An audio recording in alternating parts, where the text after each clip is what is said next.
आज का हमारा विषय है नई शिक्षा नीति, जो हमारे देश में 2020 में लाई गई है और 2022 से लेकर तक में लागू कर दी जाएगी।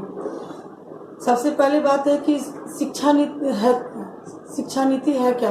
जो शिक्षा के क्षेत्र में जो नीति लाई जाती है, जो नियम लाए जाते हैं, उसे शिक्षा नीति कहते हैं। सबसे पहले 1968 में इंदिरा गांधी जी के समय में आया था। बाद में वो फिर बदलकर फिर 86 में राजीव गांधी जी के समय में आया। अब 34 साल के बाद 2020 में फिर ये लाया गया है। इसमें सभी गांव से लेकर पंचायत तक, शहर से लेकर हर क्षेत्र, राज्य तक हर लोग ने इसे माना है। तो उसमें सबसे पहला क्या है कि नई शिक्षा नीति हमारी जो है क्या है और उसकी घोषणा 2020 में कर दी गई थी और लागू कोरोना होने के कारण 22 से लेकर 23 तक में कर दी जाएगी। नई शिक्षा नीति की विशेष बातें क्या है? तो इसमें बहुत सारे सुधार आए हैं। 3 साल के बच्चों से लेकर 18 साल तक के एज के बच्चों में जो पढ़ाई का जो स्टेप है, उनमें बहुत ज़्यादा सुधार आया है। स्कूल पाठ्यक्रम के ढांचे में बदलाव आया है। नई शिक्षा नीति में विभिन्न विषयों पर जोर दिया गया है। नई शिक्षा नीति में विद्यालय के कोर्स में बहुत ज़्यादा सुधार हुआ है। पहले 6 साल की उम्र में बच्चे फर्स्ट क्लास में जाते थे और उसके बाद वो 10 साल तक हो गया 10th क्लास तक, तो 1 2 3 4 करके 10th क्लास जाते थे। उसके बाद वो 10+2 करते थे। बट अब वैसा नहीं है।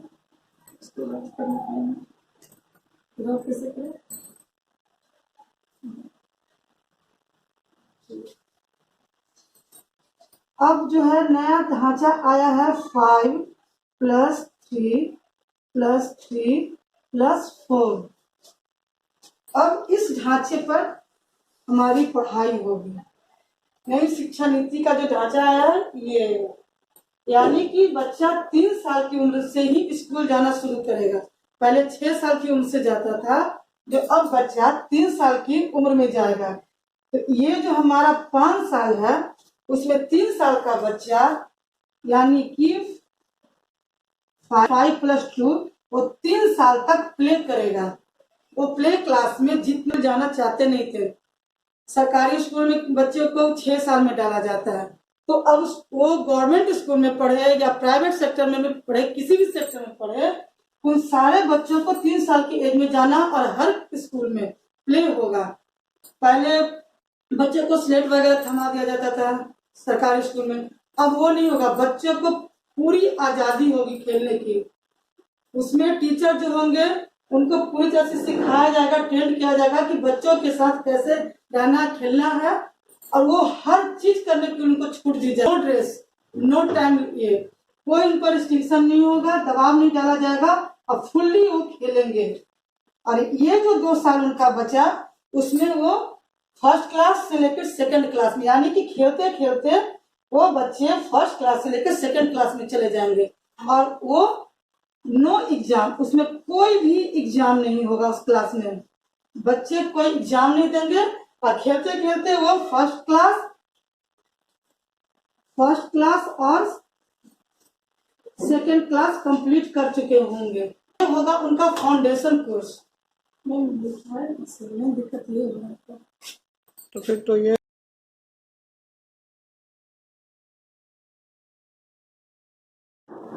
अब जो हमारा ढांचा बना है नई शिक्षा नीति में 5+3+3+4। तो सबसे पहला 5 है, जिसको हम बोलेंगे फाउंडेशन। इसमें बच्चे 3 साल तक 8 years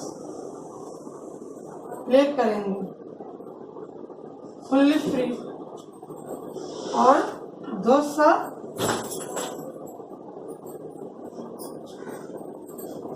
पढ़ाई करेंगे, यानी कि वो first class and second class खेल खेल में कंप्लीट कर लेंगे। इसमें no exam,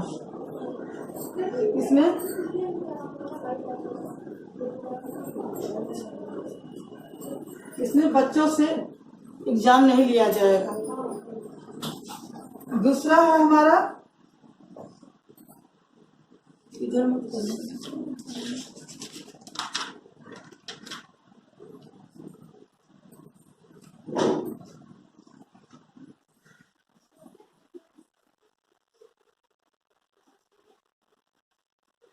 preparatory stage, stage. अब हम ये देंगे 3 वक्त। तो इसमें बच्चे 3 क्लास में जाएंगे, 4 क्लास में जाएंगे और 5th क्लास में जाएंगे। इसमें एग्जाम लिया जाएगा।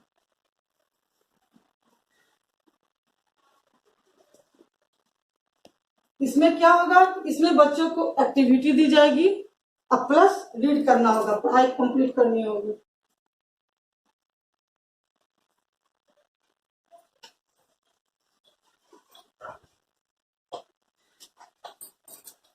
प्रिपरेटरी स्टेज में वो 3 क्लास में जाएंगे, 4 क्लास में जाएंगे और 5th क्लास में जाएंगे। एग्जाम स्टार्ट हो जाएगा, एक्टिविटी होगी और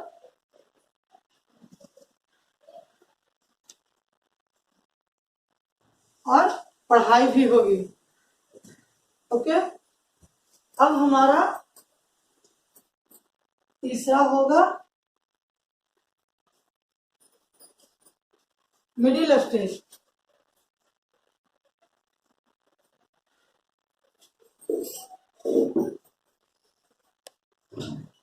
ये इसमें बच्चे किस में जाएंगे, 6th क्लास में, 7th क्लास में एंड 8th क्लास में चले जाएंगे।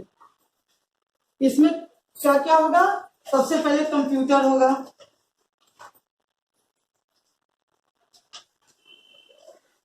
इसमें बच्चे कंप्यूटर का क्लास करेंगे, जो फंडामेंटल होता है वो पढ़ाया जाएगा। वोकेशनल कोर्स होगा,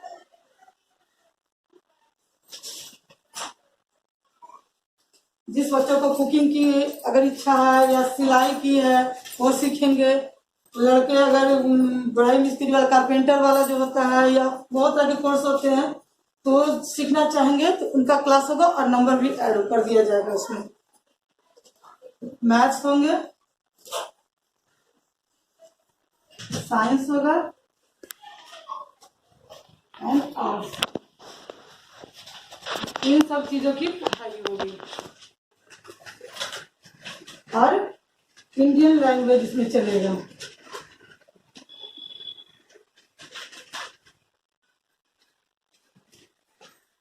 इसमें इंडियन लैंग्वेज चलेगा। ये हो गया हमारा फर्स्ट। अब हो गया 4th।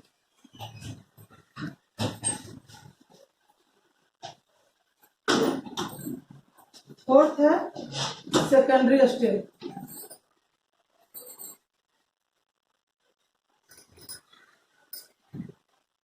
इसमें बच्चे 9th में जाएंगे, 8th में जाएंगे,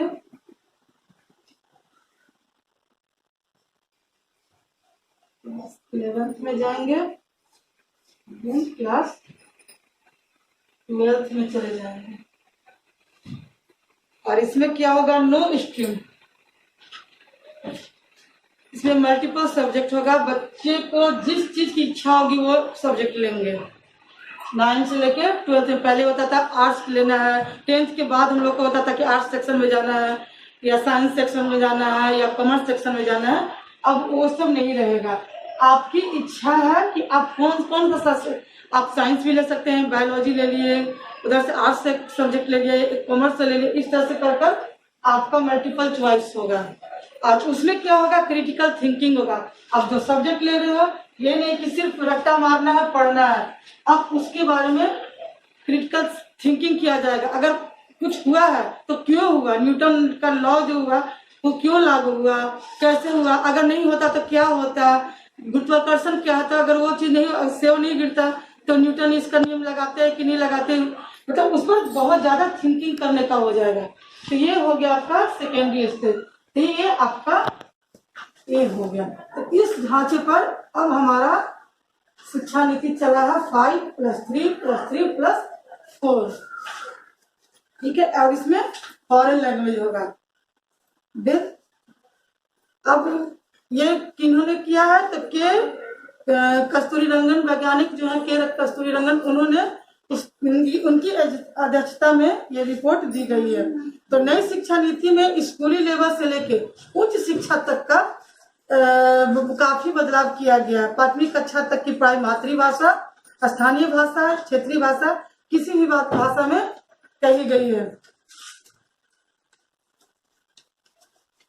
विदेशी भाषा की पढ़ाई 12th से होगी और 230 तक माध्यमिक शिक्षा का लक्ष्य सबों के लिए रखा गया है।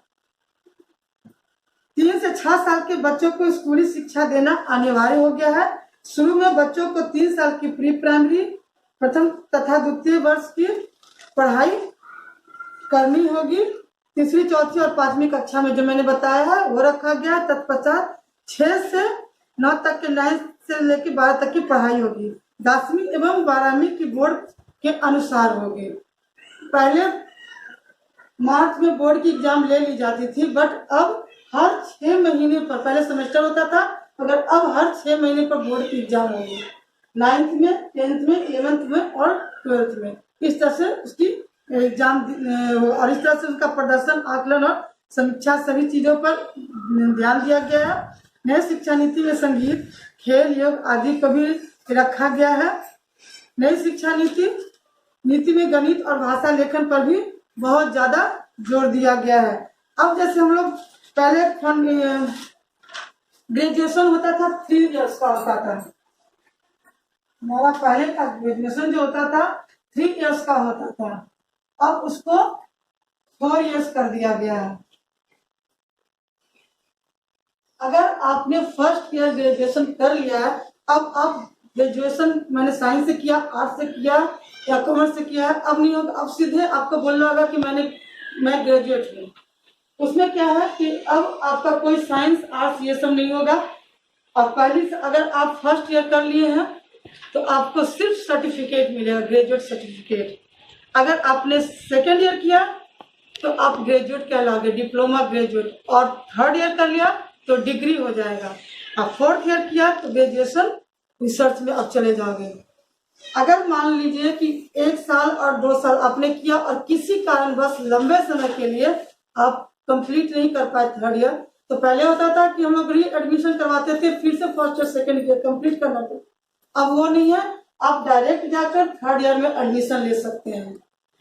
और आपकी इच्छा है 3rd ईयर से ही आपको जॉब या किसी भी कंपटीशन में जाना चाहते हैं तो आप जाकर एग्जाम दे सकते हैं। आपको इच्छा है तो 4 ईयर कीजिए और ग्रेजुएशन रिसर्च में जा सकते हैं। पोस्ट ग्रेजुएट पहले 2 साल का होता था, अब है कि आपने अगर 3 साल डिग्री लिया है तो आपको 2 साल पोस्ट ग्रेजुएशन करना होगा। अगर आपने 4 साल तक ग्रेजुएशन कर लिया है तो 1 साल के लिए पोस्ट ग्रेजुएट करना पड़ेगा। इस तरह से हमारा पूरा ढांचा तैयार किया गया है। धन्यवाद।